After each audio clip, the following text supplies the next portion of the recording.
"Are you truly serious?" Jinchi asked. Across from him, a man reclined on a couch. He was a middle-aged ruler with a prodigious beard, and he nodded slowly. They were in a particular pavilion in the outer court. It was small but with excellent visibility. A mouse could not have crawled in without them seeing it. The ruler leaned on his ivory-bedecked couch. He poured grape wine into a glass vessel. Although he was sitting with the most august personage in the nation, Jinchi had been quite at his ease. At least he had been until a moment ago. The emperor stroked his beard and grinned. Was it rude of Jinchi to suggest he didn't like it? The beard looked very good on his majesty. Jinchi couldn't beat him in the facial hair department. "So what are you going to do now, O groundskeeper of our garden of lovely blossoms?" Unwilling to rise to his majesty's bait, Jinchi held back a wry smile. Instead, he offered one like that of a heavenly nymph. It was an expression that could have melted any heart he chose. Was it rude of Jinchi to suggest he didn't like it? The beard looked very good on his majesty. Jinchi couldn't beat him in the facial hair department. "So what are you going to do now, O groundskeeper of our garden of lovely blossoms?" Unwilling to rise to his majesty's bait, Jinchi held back a wry smile. Instead, he offered one like that of a heavenly nymph. It was an expression that could have melted any heart he chose. Jinchi was confident in his own looks, though it might not sound very humble. It was a great irony, then, that he could not get the one thing he truly wanted. No matter how he strived, his aptitudes were hardly more than ordinary. He was truly exceptional in at least one way. It had bothered him for a long time, but he had grown to accept it. If his intelligence and physical strength were simply average, he would make the most of the advantage he did have. And so he became the beautiful overseer of the rear palace. His appearance and his voice seemed too lovely for any man, and he used them to their fullest extent. "Whatever you wish, sire." Jinchi, with a smile that was both graceful and determined, bowed to the emperor. The emperor sipped his wine and grinned, inviting Jinchi to do his best.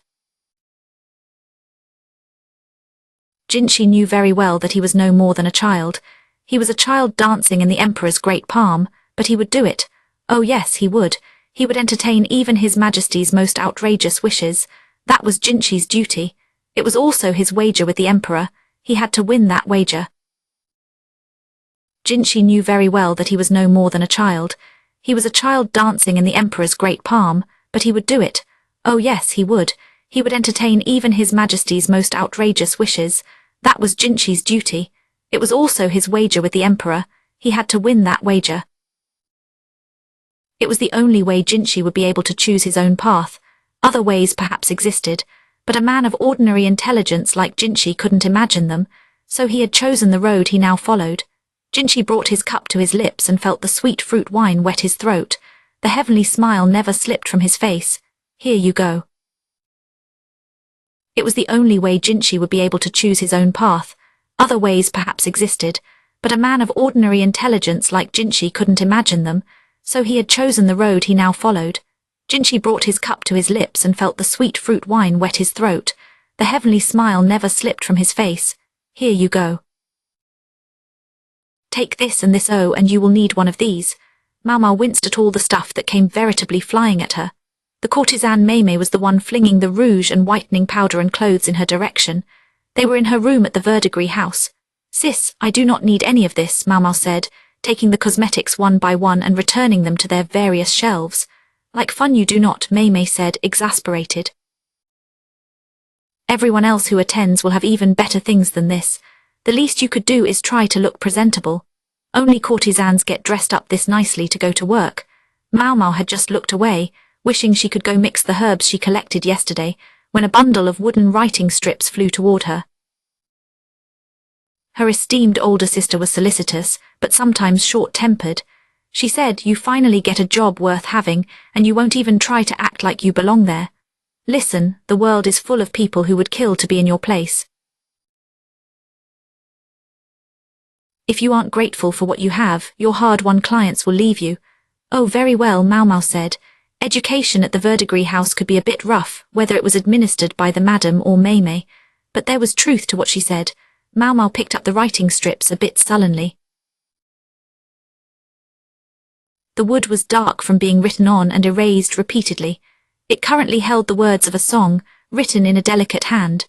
Maomao was old enough to consider retiring from courtesan's work, but her intelligence kept her popularity growing. She could write songs and play go and shogi, and with these skills she entertained her clients. She was a courtesan who sold her accomplishments as much as her body. You have a good job now. Save up all the money you can make. The woman who had just been throwing wood strips was gone, replaced by Maomao's sweet and caring older sister. She stroked Maomao's cheek with a manicured hand, tucking some errant hair behind her ear. 10 months before, Maomao had been kidnapped and sold into service as a maid in the Ria Palace. She never imagined that after successfully returning to the pleasure district, she would once again go to work there. To those around her, it must have seemed a once-in-a-lifetime opportunity. That is why Maomao had a stern look in her eyes. Yes, sister, Maomao said obediently after a moment. Maomao smiled her graceful courtesan's smile. She hoped Maomao would make more than just money. Find yourself a good match with a wealthy man as well, wouldn't you agree? There must be many of them there, full of money. And I would be very pleased if you would bring a few by to become my customers. This time her smile was not as kind. There was a clear sense of cold calculation in it. Maomao reflected that her chuckling older sister looked a bit like the old madam who ran the place. A girl had to look out for herself to survive in this line of work. Ultimately, Maomao found herself sent on her way with a large bundle. The bundle was packed to bursting with clothing and cosmetics. She made her way back to her simple house, stumbling under the load. The day the gorgeous noble appeared in the pleasure district, 2 weeks after Maomao's departure from the Ria Palace, was still fresh in her memory. The eunuch, who had very particular proclivities, had thankfully heard the words Maomao had spoken half in jest and taken them in earnest.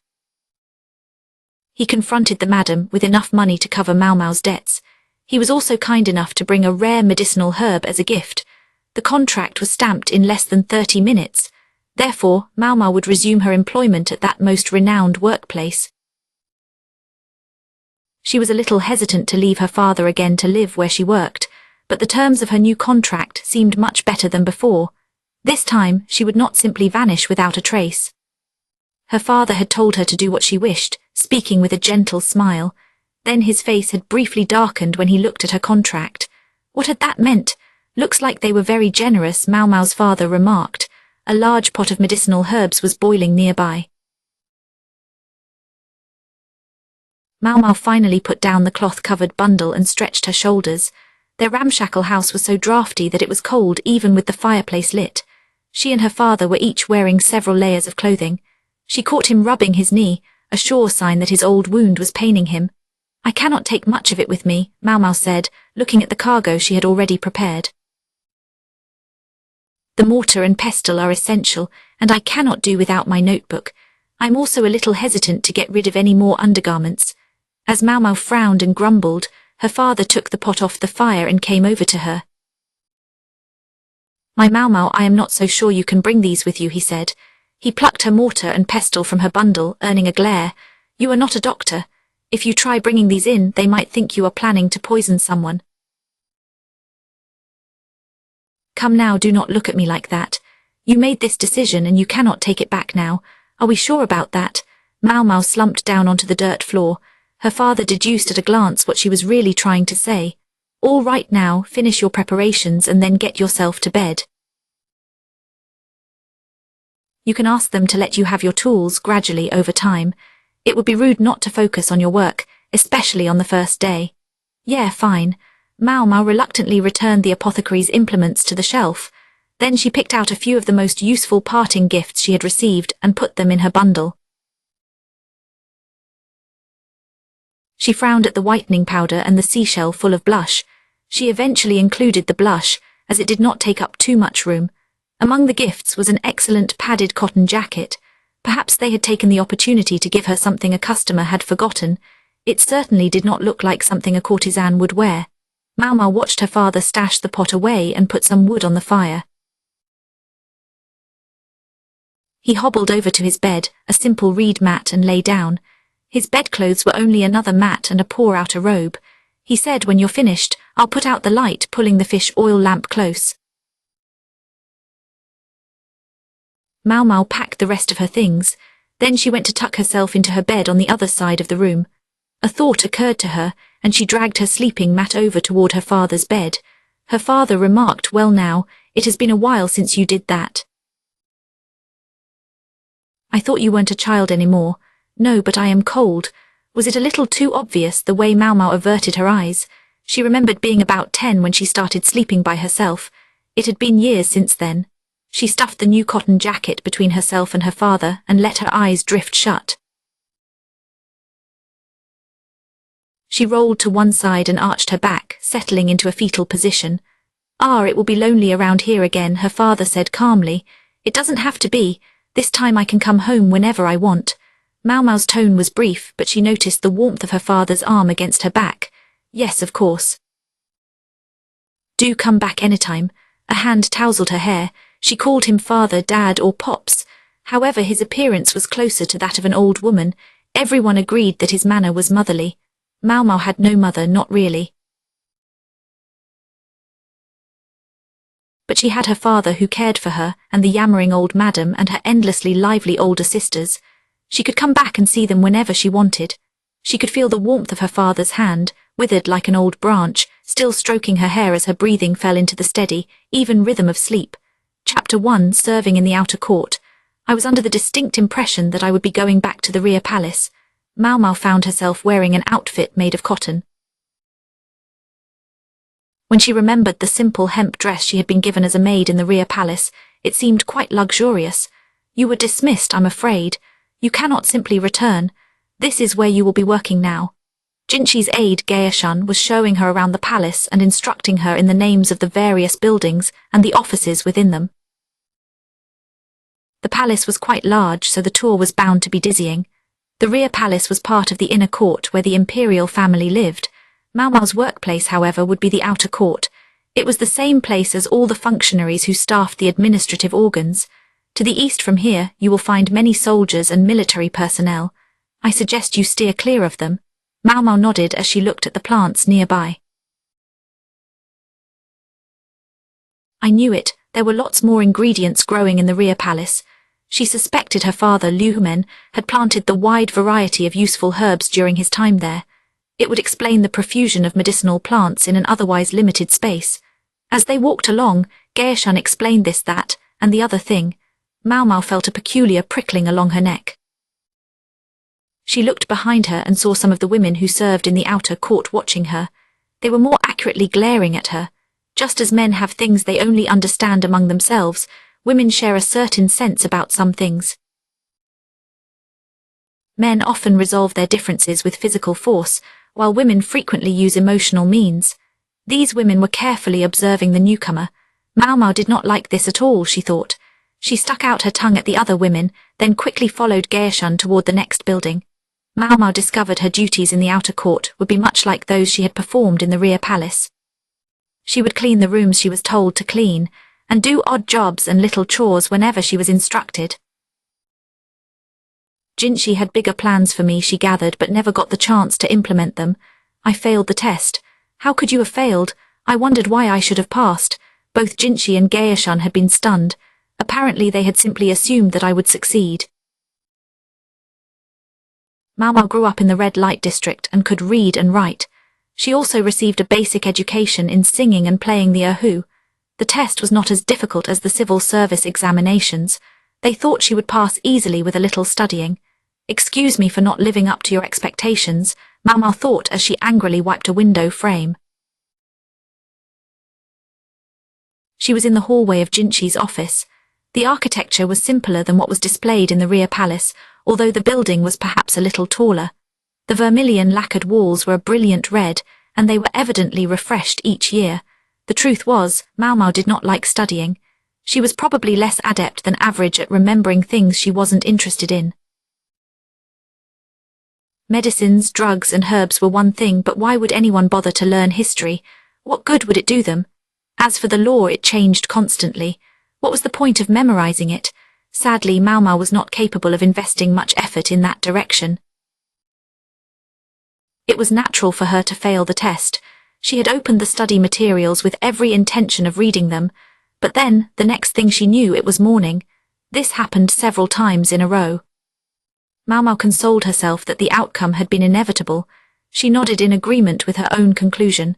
She did not expect this place to be so dirty.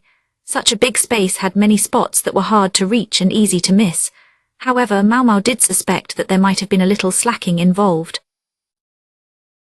The women who served here earned their place through a test.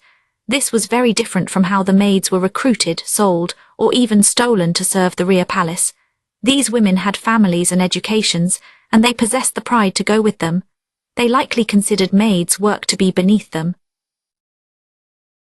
Even if they noticed some dust, they were unlikely to do anything about it. To be fair, it wasn't their job, she thought. The ladies of the outer court were something like secretaries. Cleaning was certainly not part of their duties, and there was no need for them to do it. But that didn't mean they shouldn't. The government no longer owned slaves during the reign of the former emperor. Instead, bureaucrats began hiring menservants and maidservants to do various chores. Maomao was now one of these maidservants, serving directly under Jinchi. In Maomao's experience, women who served in the rear palace were generally called palace women. Those who worked in the outer court were frequently called court ladies. It is possible she was not exactly right about that, but it was a difference Jinchi and others like him seemed to notice when they spoke. All right, what is next? She turned toward Jinchi's office. The room was large but not luxurious. In fact, it was quite spare. The office belonged to a very busy man. Once he left for the day, he rarely returned quickly. This made cleaning easier for Maomao, but there was one problem. "Excuse me," she said, "but what precisely do you think you are doing?" She noticed a number of unfamiliar ladies had surrounded her. They were all bigger than Maomao. One of them stood a full head taller than her. Maomao thought that the better they eat, the bigger they get. Her glance took in both the girls' height and their bust lines. The woman who had spoken to her was noticeably tall, implying an excellent upbringing. "Are you listening to me?" the woman demanded while Maomao entertained these somewhat untoward thoughts. In short, the ladies were upset that Maomao was serving Jinchi personally. They wanted to know why she should have received such a privilege. Unfortunately, she wasn't privy to the inner workings of Jinchi's mind. She only knew that he had hired her. If Maomao had been a well-connected foreign gentlewoman like Gyukayu, or if she had been as luscious as Lihua or as sexy as Peirin, no one would have objected.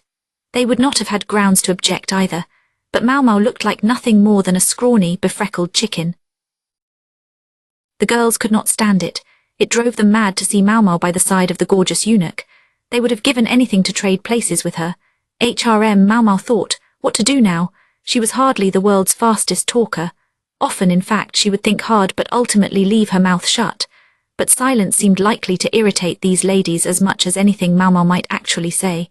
She decided to cut to the chase. "Do I understand correctly that you are saying you are jealous of me?" This was enough to anger the ladies. It was only after she had been slapped across the cheek that Maomao began to reflect on whether she had chosen the wrong words. There were 5 women around her, and Maomao hoped to avoid being killed on the spot. They herded her toward a dark corner of the hallway. She did not have much to lose at this point, so Maomao decided to see if she could talk her way out of this. She asked, "You can't possibly think I'm getting special treatment somehow?" The ladies' faces distorted even further. Maomao continued speaking before she was interrupted again. She said, "That is absurd, and everyone knows it. What could a rather plain girl like myself have to do with someone who could be one of the heavenly nymphs come to life?" As she spoke, she looked down at the ground. However, she noticed a slight twitching in the cheeks of the ladies present. This might just work, she thought. Is this noble man you so desire a person of such poor taste? When fine abalone and boar's meat are laid before him, who would deliberately wish to gnaw on a discarded chicken bone instead? One would have to possess very specific proclivities. Those last words elicited another twitch from the women. I myself would not know, but do you believe that one of such beauty, with his ethereal smile, would possess such proclivities? I see, so his preferences are not at all. That is ridiculous. Yes, truly ridiculous. A general hubbub arose among the women. Maomao thought she had narrowly escaped, but one of the ladies was watching her with skepticism. However, none of that changes the fact that you were hired, does it? The comparatively calm woman asked. She was the tallest of the women present, and her face was cool and composed. Now that Maomao considered it, she realized this woman had remained detached during the preceding argument. Like the other women, she had taken a half-step back, but she continued to watch Maomao closely. She seemed like the type who would follow a crowd just to see where it went, but not necessarily join it. If that isn't enough to put them off, Maomao thought, then she said, "This is the reason." She held up her left arm and rolled down her sleeve. Then she began to unwrap the bandage that ran from her wrist to her elbow. "Eek!" one of the women cried, and they all looked at her, speechless. Cruel scars covered Maomao's skin. "Those experiments with burns I did recently left some good nasty ones too," Maomao thought. The aristocratic young women must have been disgusted. She thought their reaction would be, "The heart of that most beautiful object of your affections is as celestial and pure as his smile."